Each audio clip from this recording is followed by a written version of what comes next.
Hi, I'm Jeff Gonzalez with Trident Concepts. Today I'd like to talk to you about shooting strong hand only. We consider shooting strong hand only a critical skill to being a well-rounded gunfighter, but most of the time people don't put a lot of effort into practicing strong hand only. So if I were to give you 100 rounds to take to the range to train, how many of those 100 rounds would you actually fire?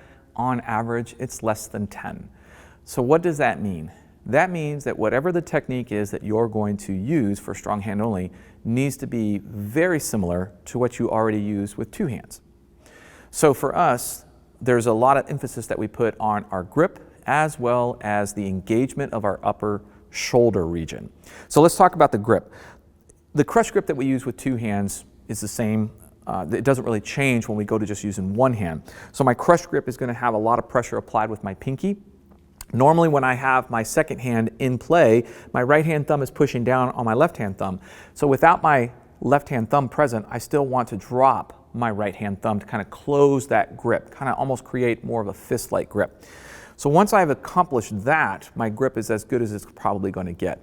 The next thing that I want to do is, a big mistake that we'll see people make is that they will extend their arm out. And the farther you extend the arm, the less power you're going to have. So what we want to do is we want to just keep the gun at a normal extension, and then if anything, retract the shoulder so that you keep the engagement with the arm, the hand, the arm, the shoulders, and then the core region. So if I overextend my arm, I'm going to lose engagement between my upper torso. If I keep my arm out and just retract my shoulders, now I've got good positive engagement with my upper body.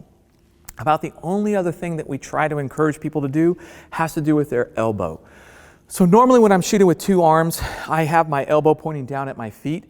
But if I can, and if I can really just torque that elbow and keep it pointing down, that's going to help to transmit the recoil impulse straight back into my body. Couple that with that engagement with my upper body, I've got a really solid shooting system. Remember, you're not going to be as good shooting one hand as you will with two, but you can shore up the deficiencies really well by taking these little tips and applying them. Practice on your own, be safe. Thanks for tuning in again. I'm Jeff Gonzalez.